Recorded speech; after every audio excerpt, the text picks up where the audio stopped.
As we get closer and closer to roster cut time, the Pittsburgh Steelers have a couple interesting players that I just want to cover here. And this is Sports Talk Steelers. Hey, you guys, if you like the material, if it's fruitful, please hit the subscribe button. Helps us out more than you could ever imagine. So we're approaching roster cuts, and two players I want to cover are Jeremiah Moon and Ryan Watts.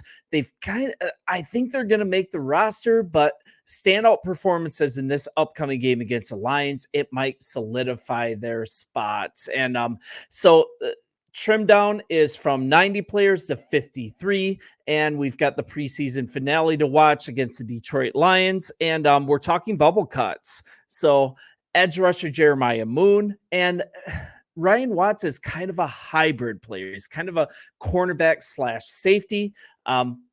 They're standouts of who's going to get these last spots. And I find Moon pretty interesting here.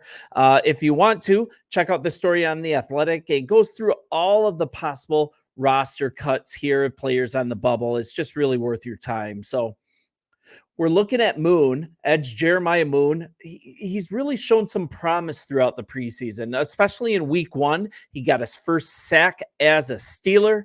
He's in tight competition with, I'd say, Byron Johnson, final pass rushing position. And this has opened up a lot after Marcus Golden's crazy sudden retirement. And that's something I wasn't expecting. So if you look at Moon, he's an undrafted free agent out of Florida, 6'4", 247 pounds. He had nice measurables. He tested really well, but he was just repeatedly injured in college. There's debate over what position he should play as well, because he came into the league a bit of a tweener, either an edge or an off-ball player, and this also contributed to him going undrafted in 2022. So next, he signed with the Ravens.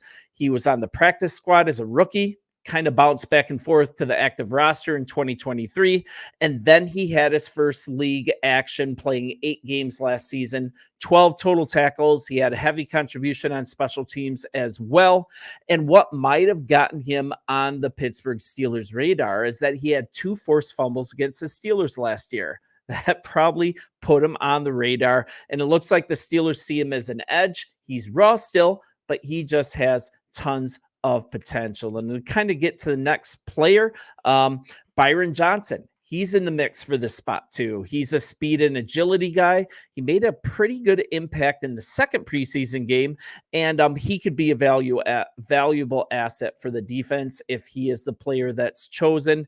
And we're looking at the final preseason game approaching. So what really differentiates these players? Maybe it's an extra play. Maybe it's a playing past the whistle. Maybe it's a sack. Maybe it's a pick. Maybe it's just a nice move for a tackle. It's these guys are on the bubble here, and Moon's ability to replicate or surpass his week 1 performance, that might be the key to securing his spot on the 53. And then I want to kind of talk about cornerback safety Ryan Watts, one of the most impressive players in camp this year. And this is from a 6th-round rookie. And let's kind of go through some facts about him, a little more about Ryan Watts. He's from the University of Texas. He came to the Steelers in the 6th round of this last draft. That's pick 195. Spent 2 seasons at Texas. He was an Ohio State transfer. And with the Longhorns, 24 games, started 23, 89 tackles, 63 solo, 5 tackles for a loss, 7 passes defended, 1 interception, and 1 sack. And this is really interesting because in 2023, just 2023, 38 tackles, 30 of them solo in 11 games. And that's 3 pass defense, a tackle for a loss. And in 2022, to look back at that, he was an honorable mention, all Big 12 selection.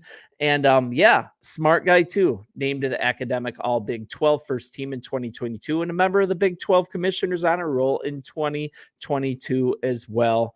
Kind of his time at Ohio State, he helped the Ohio State win a Big 10 championship.